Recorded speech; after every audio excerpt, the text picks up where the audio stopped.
Good afternoon to our viewers in Germany, and good morning to our viewers in the United States.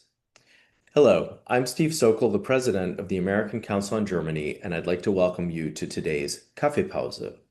This is the format where we regularly check in with a journalist based in Germany to talk about the news stories behind the headlines. And today I'm delighted to speak with Jim Tankersley. He's the Berlin bureau chief of the New York Times, and in this role, he oversees coverage of Germany, Austria, and Switzerland, and also writes about broader trends across Europe. He covers foreign policy, society, politics, migration, energy, and lots more. Jim, thanks so much for being with us today. Thanks so much for having me. It's a delight to be here. So, as regular listeners know, I like to start by asking a little bit about the mood in Berlin. And of course, last week the Bundestag was not in session, so a lot of parliamentarians were out and about. Many of them were actually visiting the United States and elsewhere. But today it's sort of back to business as usual with the Bundestag back in session. What's the mood like today in Berlin?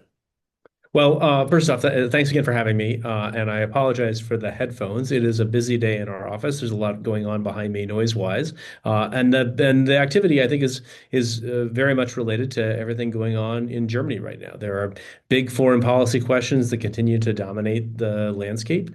There are big domestic policy questions. And I think the mood, I would say, in my conversations around Berlin in the last few days and weeks is really focused on a lot of the domestic stuff, just sort of the questions about the Merz coalition and its strength and whether it can finally start delivering on some of its promises, and all of the drama surrounding those reform efforts. So I would say the mood is one right now of kind of skeptical, nervous, wait and see, as people watch both the coalition attempt to break its own logjams, and also the weight of those fights and world events pulling them down in the polls, while rival parties like the AfD are surging. Jim, in just a few seconds, you sort of touched on a whole bunch of stuff that we can kind of unpack Yeah. a little bit more. Um, Big foreign policy questions, big domestic questions, um, questions about the future of the coalition. I mean, those are all things that I think we can get into a little bit.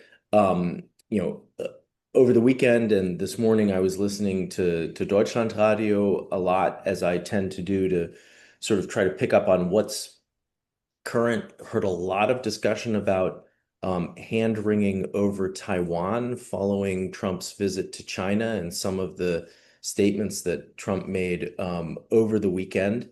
Um, is that one of the big foreign policy questions that you and your team are looking at right now? I mean, it certainly is. We have to, we have a small but mighty team in Germany covering Germany. We also have people in Germany covering European diplomacy, covering Russia. There's just a sort of a lot happening around our bureau all the time, and so we have to be keeping our eyes on all these conflicts. I was struck, in particular, on the Taiwan question, on the difference. When Friedrich Merz went to China, he made a real concerted effort to talk about Taiwan in a way that his team kind of previewed beforehand, that he stuck to with Xi, and that continued to be sort of drawing a sort of German line on Taiwan. There should be no military action to unify China. There needs to be a diplomatic solution. Whereas the way the president talked about it, obviously, was not that. Um, and I think so. Yes, I think that I have been picking up on some of that consternation, certainly in the media, but also just kind of in diplomatic circles. But to be honest, that is sort of a constant theme of Berlin right now. This sort of trying to figure out what the Americans are up to and trying to understand how that fits into European and German foreign policy, economic policy, sort of planning when there's a lot of unpredictability. And I think we're going to see that as we tick through topics here. American unpredictability is a big part of what we cover here, and frankly write about a lot. We write a lot about the German American relationship right now. And also, though, just a big part of day-to-day life in the running of Germany. Hmm. And obviously, in recent weeks, there have been a couple of ups and downs in the relationship. I mean, there's always an ebb and flow in the relationship, but it seemed as if Friedrich Merz had gotten off to a very good start with President Trump. He said some things to a group of students not so long ago, and that rubbed the president the wrong way. But you actually just reported over the weekend on the quote good call that Friedrich Merz and Donald Trump had as the president was returning from China. Can you talk to us a little bit about sort of that vibe and where things currently are? Yeah, I mean, I've spent a lot of time sort of chronicling and trying to understand the Merz-Trump, what seemed like a bromance actually at the Hmm. start. Hmm. The first time Merz goes to the White House, Trump calls him a friend. Uh, they have a long exchange about sort of Trump's grandparents and about sort of how aligned they are on a bunch of issues. It's very clear from the early days that the big thing that Merz is trying to do with Trump is appeal to his sense of peacemaker possibilities. He keeps telling Trump publicly and privately, hey, you're the guy who can bring peace to Ukraine. You're the guy who can end this war. Just think of how great that'll be in history if you're that person. And all the other sort of disputes that America and Germany have kind of get sublimated to that. They don't fight publicly about tariffs very much, for a long time. And then the war in Iran breaks out like just a couple of days before Merz goes to the White House again in March. And I went to Washington for that visit and spent some time in the Merz bubble.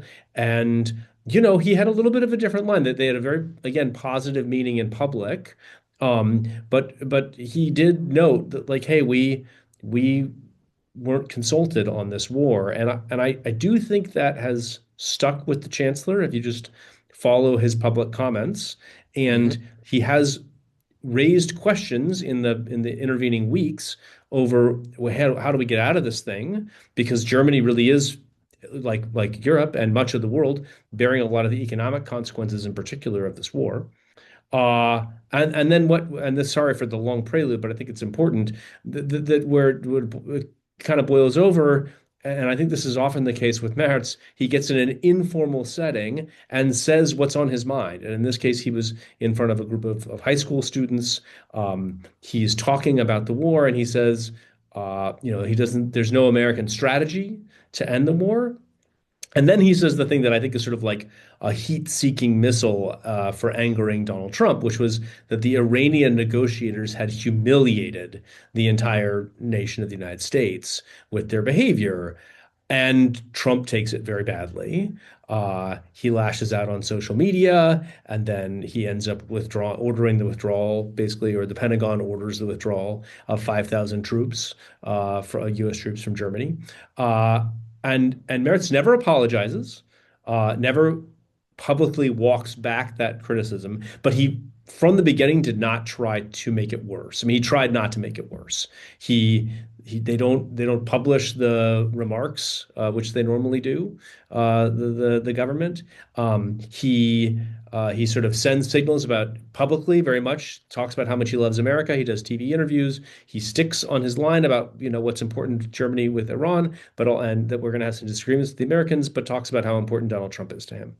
And then on Friday, he initiates a phone call with Trump to kind of clear the air as Trump's flying back from China, and sort of the air is cleared. And then he immediately moves back to this, agreeing with Trump that Iran can't have a nuclear weapon, agreeing with Trump that, Germany should have a role in the Strait of Hormuz when the conflict is over.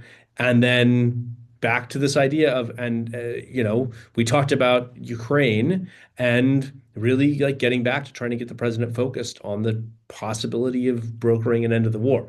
So from the German perspective, I think the call was very good. That's what Merz said on X, and what my understanding of the sort of German reaction to it was. And the Americans put out a positive statement as well about it.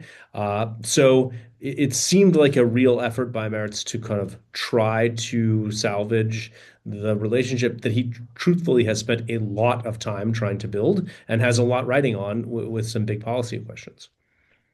There are a couple things I'd like to maybe come back to in just this little bit, right? Because one of the things that I think is really important to keep in mind is that Germany has talked about sending minesweepers to the Strait of Hormuz and not necessarily getting involved in the conflict, but trying to be there to give some of the support that the US is asking for. But Merz has also said that there are a number of preconditions for that to happen. What's the status of that? Are the minesweepers still being prepared or is the ship being prepared to be sent to the Strait of Hormuz? Is that something that's still on the table? Yeah, my understanding is that the German involvement, almost certainly leading with what minesweepers, is still on the table. I mean, there has been this conflict between Trump and the Europeans since pretty early on in the war, where Hormuz becomes a problem. Right. Trump asks Europe and NATO to basically solve it. NATO essentially says, "Hey, look, not our problem, and not NATO's job. And if you're not going to consult us, we're not going to do this. And also, what can we do that the American Navy can't?" The situation obviously has escalated. The American Hmm. Navy is more involved there. But what Europe has tried to do is sort of like respond to Trump with a plan to help with Hormuz after the war is over. Right. And that's important for the Germans because for lots of German legal reasons, they feel like they need kind of international blessing to do this effort. And there's a lot of talk in diplomatic circles in Berlin right now about what that could look like. Hmm. Um, Initially, people were talking about it needed to be UN resolution, which seems very difficult. But maybe there's something different. Maybe it could be an EU resolution. Maybe it could be something else from that entirely. There might be other ways to give the Germans cover for their involvement. But so long right now, as the conflict is kind of in this ceasefire stalemate with like not a restart, but also not an end. Um, the European Hormuz effort also seems to be in a bit of a well, I can't say holding pattern because then you're mixing transportation metaphors. But yeah, it's parked off the coast, so to speak, Yeah. and not yet operational. I mean, it is interesting, right? Because both the foreign minister and the defense minister, Vadaful and Pistorius, have talked about this not being our war, right? And certainly the chancellor has followed up with that. But here the chancellor is trying to find a way to give some support to the US without going too far. So, in this kind of, volatile situation where some of Merz's comments actually lead to speedy responses. What's the reaction been to Trump's threat to pull troops out of Germany, but also to the news from Pete Hegseth about pulling back on sending troops to Poland, right? How has sort of the Berlin community been responding to some of that news? I'll start with Poland because it's more recent, but it kind of fits for both. There is real confusion here as to what the Pentagon is doing. There has not been, I have not yet talked to anyone who has had clear communication from the Pentagon about why the Poland decision was made, what what the greater strategic context of it is, or even how exactly it relates to the German troop pullout. Does it replace it? Does it add to it? Like what are the Americans doing? There is real confusion, and I think my most recent conversations about this were over the weekend, and it was just a lot of words I can't repeat on a family Zoom call of confusion. The reaction to the original Trump or Pentagon decision with the German troops was not it was not a big backlash. I mean, we did a piece a couple of days after it was announced, and sort of there was a lot of kind of okay. I mean, if you'll recall, Trump threatened this before, tried to do this at the end of his first term. At the time, the polling among the German public was largely in favor of reducing the number of American troops. There are now actually more American troops than there were then. There was an additional buildup related to Ukraine. And so that for security purposes, it's been kind of a shrug. From public opinion purposes, I mean, just going by my inbox, which is certainly not a scientific survey, there's quite a lot of "don't let the door hit you" sentiment among certain German New York Times reading public. Um, and then I think the biggest concerns people have been like localized economic concerns. Hmm. If you pull troops from a community that is heavily dependent on American military salaries, that's going to be very bad. And so that was the big backlash that we heard was the like, oh wait, this could be economically devastating in certain base communities depending on how the cuts are concentrated. Jim, somebody just submitted a question saying that there seems to be very little that Germany can do with Trump and even with the US in public. Do you have any insights on what's happening behind the scenes, particularly whether the US and German intelligence communities are collaborating and in contact with each other? Are you picking up on anything that can maybe give us hope that at the working level, things are at least working better than they sometimes seem to be in the public?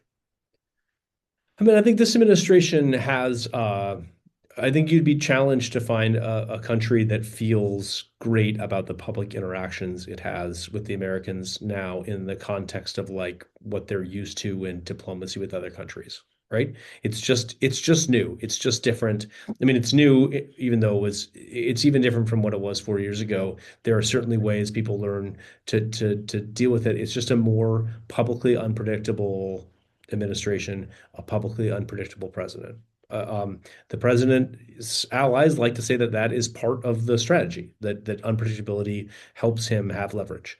Um, but behind the scenes, there are a lot of very normal diplomatic channels still at work. You know, there is still very much intelligence discussions going on.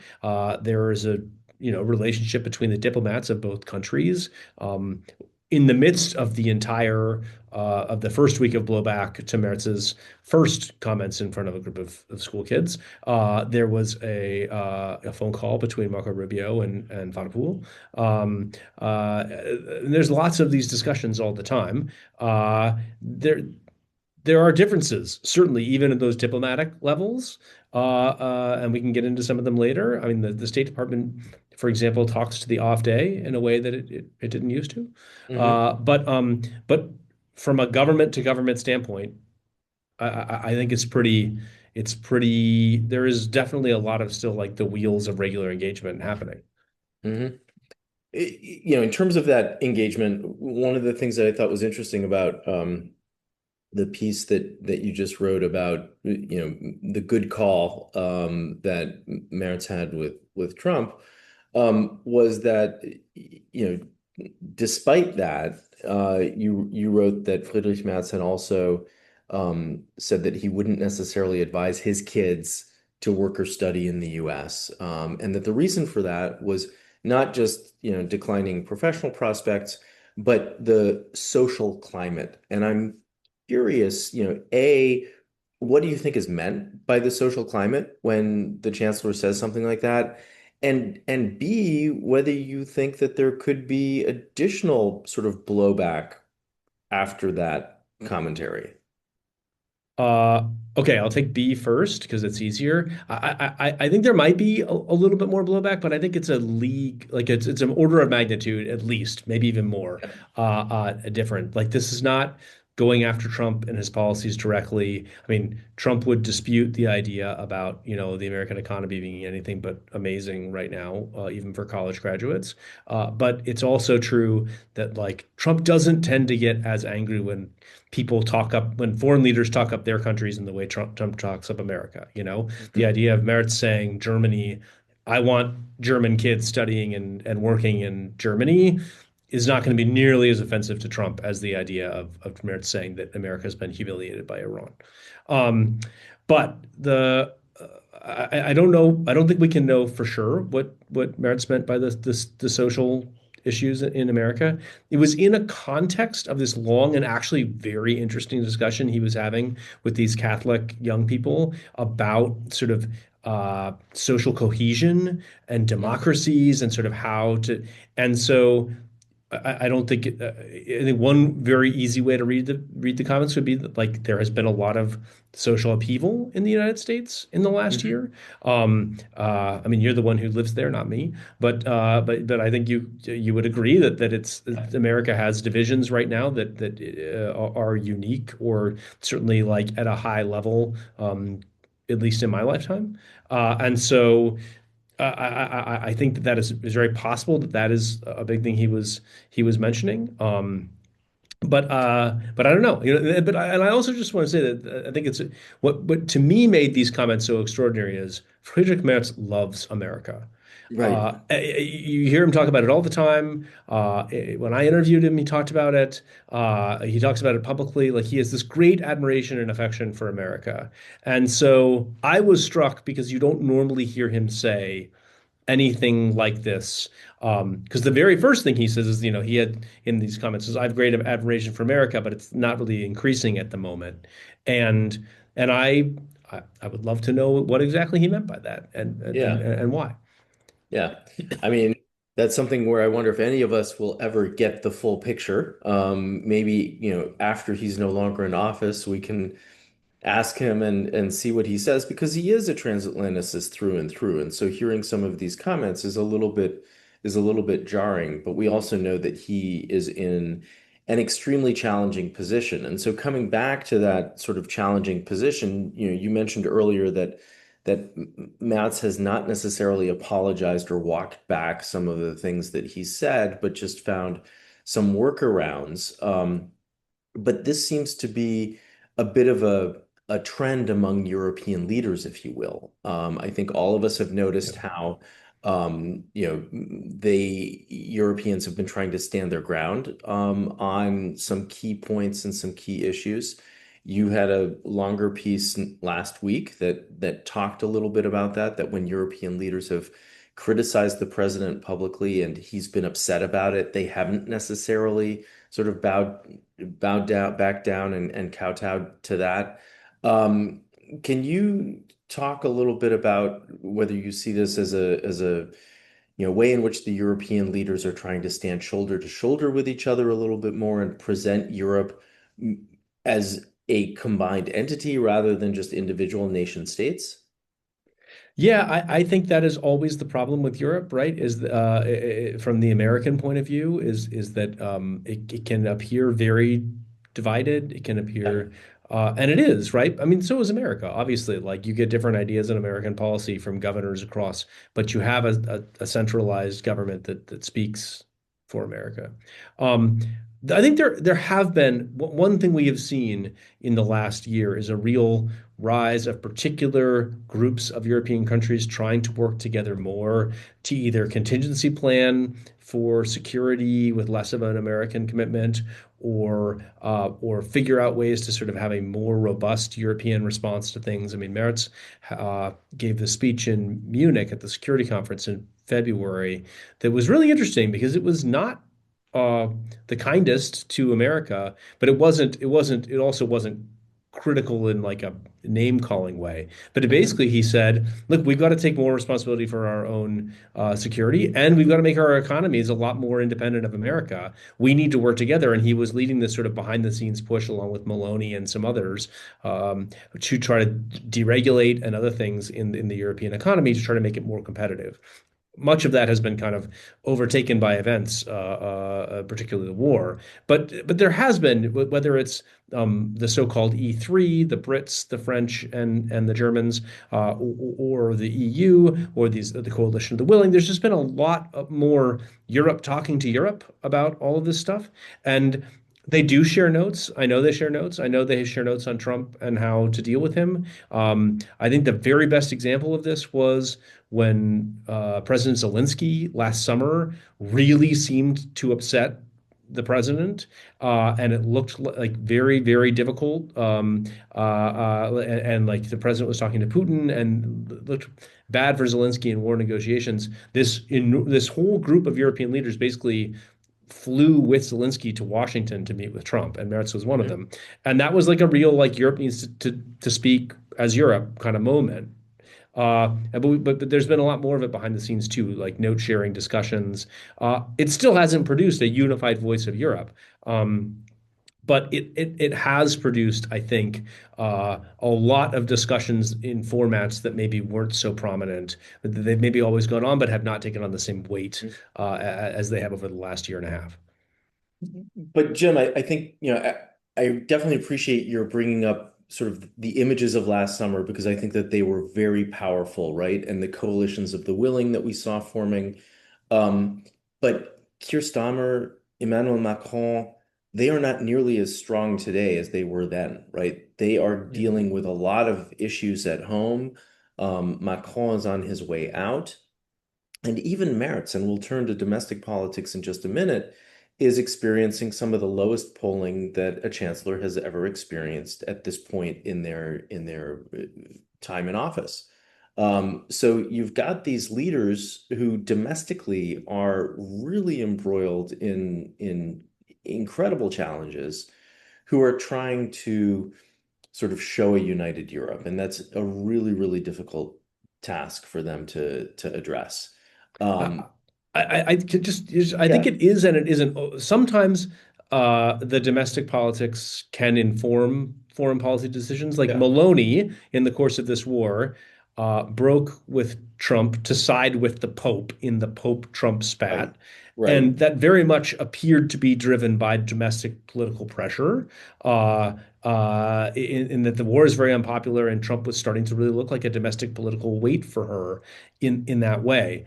In most of these other cases, the unpopularity has very little to do with foreign policy, and in a weird way, foreign policy is the place where Macron and Starmer and Merz remain the strongest. They still have the actual like Merz. I think it's both true that Merz is very, very unpopular historically, and even compared to where he was a year ago, and also has the most standing of those three domestically.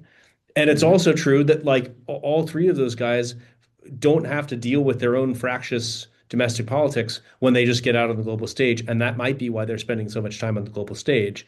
And Merz has certainly, I don't think anybody in Germany would contest the idea that he has certainly seemed more comfortable playing the role of the foreign policy chancellor Yeah. than the domestic policy chancellor, even though those things, as Merz himself likes to say, are related. Yeah, absolutely. I mean, he definitely seems more comfortable on the world stage than he sometimes does domestically, and that's something that he is definitely working through. I have two more foreign policy questions that have come in from people who are tuned in, and then we'll get to some of the domestic politics. Someone comments that over the weekend it was reported that Ukraine has pushed back some Russian forces and had some successful attacks. To what degree is the war in Ukraine still a topic that people in Germany are interested in, and how much news coverage does it get? Or are people just sort of, are their senses deadened to the war in Ukraine? I would say that actually I am surprised, and I think just sort of compared to my American media diet, at the degree to which the war remains a hot media topic. I think I get regular news alerts related to Ukraine here and I think the Times is doing a hell of a job covering the war, and that we're continuing to keep a lot of attention on it.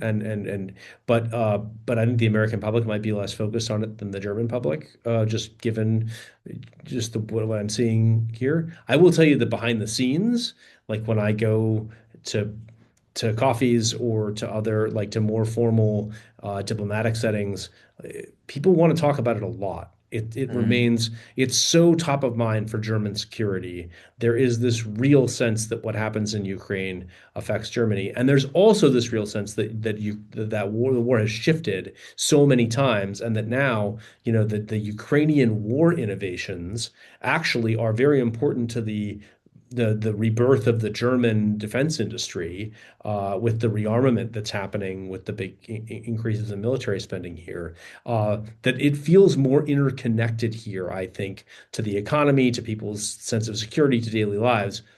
All of that said, you can go to casual society in Berlin and elsewhere in Germany and have a 2 days of reporting and with people who are not politicians, diplomats, and never hear about it. Right. In a way that I think is not true of the war in Iran right now, because you do hear about things like gas prices and the Right. sort of knock-on effects of it. That's sort of affecting people on a daily basis where Ukraine might not be at this point. Um, and someone else is curious to know whether Germany's longstanding position vis-a-vis Israel has changed or evolved. Um, I think the Germans would tell you it has not changed or evolved, but we have been writing about. My colleague Chris Schütze wrote a piece not long ago about the change in rhetoric on focused topics.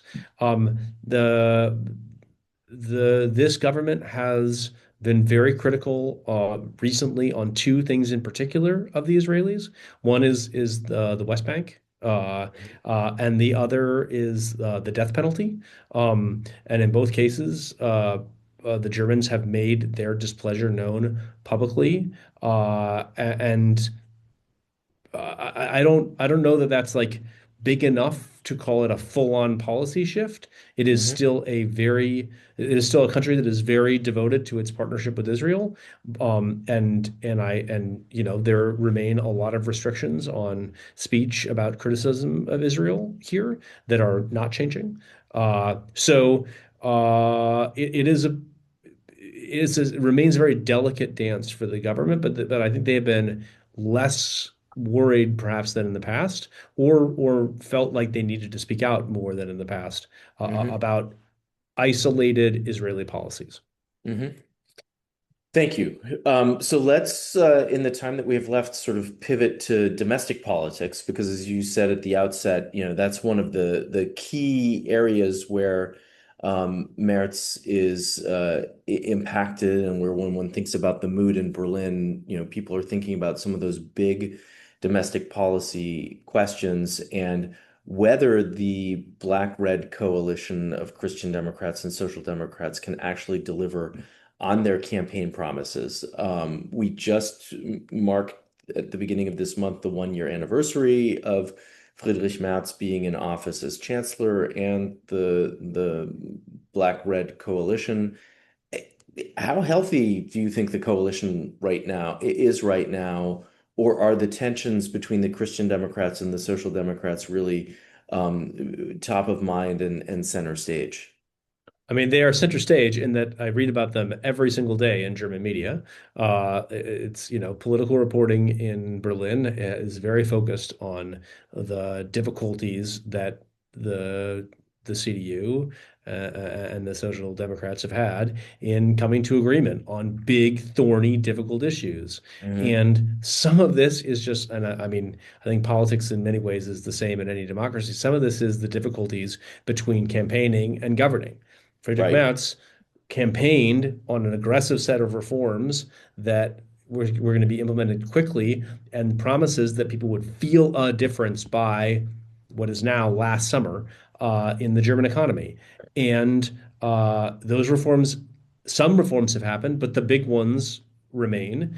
We went from what was supposed to be the autumn of reform last year to the winter of reform to the spring of reform. I think we're now safe to say we're going to have 4 seasons of reforms before the big packages get passed, if they get passed at all. And that Hmm. is reflects the difficulties of finding consensus between a center left party and a center right party that are both kind of fighting for survival, frankly, an increasingly polarized political environment, and have competing pressures: the pressures to compromise to get things done and show results versus the pressures to stay true to their base voters and to the campaign promises they made.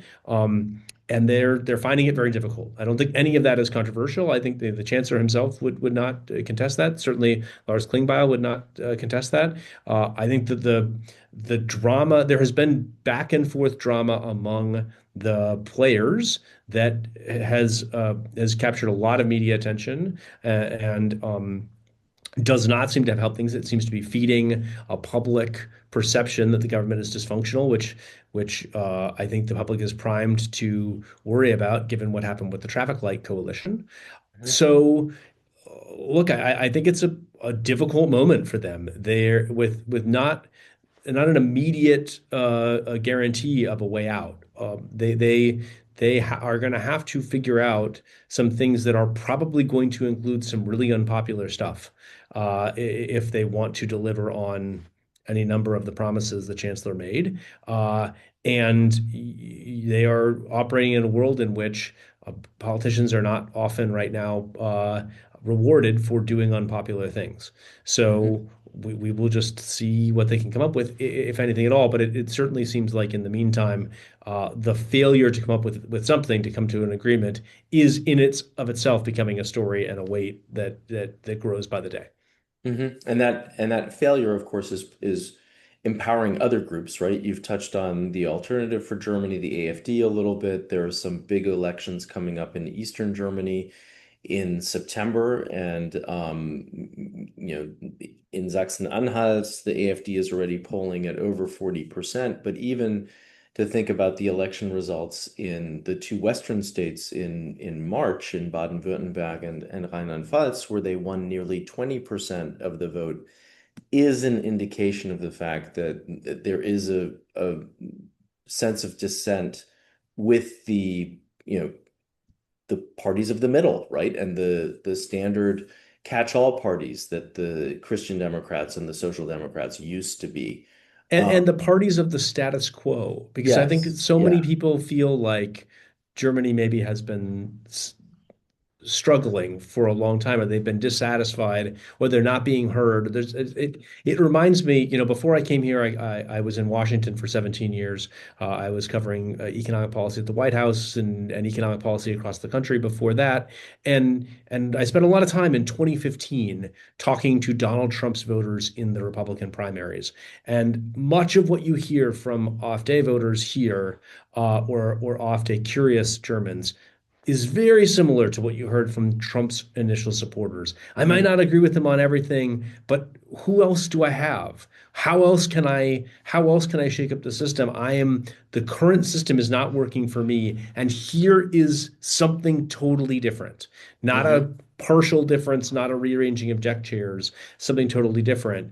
And I think that is the force that the sort of mainstream status quo parties are having to deal with right now, is how do you compete with that? Hmm. So, when the chancellor came in, he talked about Politikwechsel, right? Sort of change in politics, change in policy.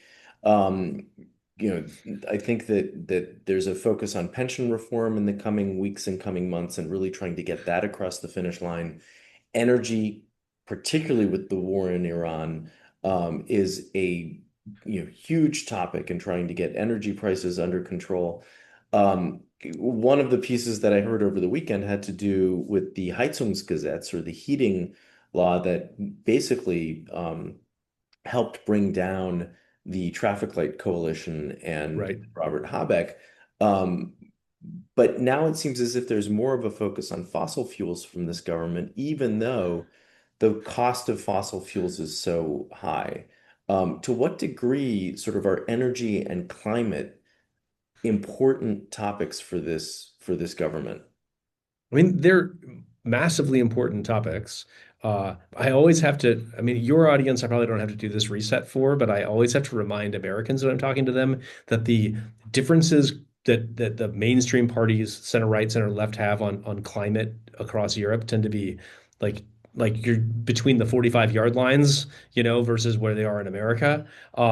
Like Merz campaigned on pushing back net neutrality by 5 years from Mm, 2045 to 2050 versus, saying that climate change is a hoax that we should just. So it really they are smaller debates, but they are fierce ones. And right now, the question of how to implement climate targets, how much bureaucracy should come down, particularly from Brussels, different parts of the carbon pricing regime, how much natural gas to be generating. What I mean, the problem that Germany has is that it doesn't have a lot of homegrown energy that's not renewables, but it needs, because it turned off, in particular, because it turned off nuclear power, it mhm, needs more ability to have better distributed energy that is like less variable with the wind and the sun. So that could be batteries, that could be better grids, that could be all of this, could also be more natural gas generation, and that's the fight. And they all have risks. They're all expensive. And when it comes to things like fossil fuels, importing oil and gas has been expensive, and the cheapest alternative, mhm. which is to just turn the cheap gas back on from Russia, uh, carries a lot of its own problems that are not always, foremost in the minds of the people who are pushing it here. Um, but uh, but it's a real debate. I think there's a lot when you talk to businesses that are energy intensive in Germany, they would sure like to have much lower energy costs at a time when energy costs are just going up, not down, for most sources around the world. Mhm. Um, do you think that this coalition will hold? And I guess the reason why I'm asking that is, there are lots of conversations at the moment about the possibility of a minority government. I wonder if that's really a possibility because it seems, given what you were saying too about the AfD, that nobody wants new elections. And so if this coalition doesn't hold, what are the options? What are the alternatives? Um, it's hard to know how seriously to take the talk of the minority government. I hear it a lot too. Um, I I don't want to speculate too much on how realistic it might be, but I do think that when you're covering German politics, like a lot, not all politics, but like a lot of politics in democracy, it really helps to think about what are the incentives in place on the parties. And in this case, the incentives on the parties would strongly point toward make it work. Hmm. Um, uh, like you said, they both lost enough ground that if you ran the elections again today, you couldn't form a coalition with just the two of them. You'd have Right. to include either the Greens or Die Linke or the AfD, and those each of those carries difficulties. And so life wouldn't get easier for them. A minority government would almost certainly require some different, very challenging choices to be Yeah, made. for sure. And I think there's not really any history of it in Germany, right? Uh, so it's both. Look, it also we have the very recent example of what happens when a coalition breaks itself apart Right. and forces new elections, and everybody in that coalition ended up worse off. So I think for all of those reasons, I would think that and certainly the people I talk to would say that the incentive structure in German politics remains. This coalition should figure out a way forward and a way to do some deals. Um, but politicians don't always respond to incentives, or they think about different future incentives, Hmm. or they make bets. Christian Lindner made a bet that it was going to drag his party down to be an incumbent party in an Right. election, and that bet did not pay off. But it was like you could see the reasoning behind it when he forced the breakup of the Ampelmann. So I think that that's sort of the way that I'm processing it still, while constantly reporting about what the possibilities are if the incentives change. Yeah.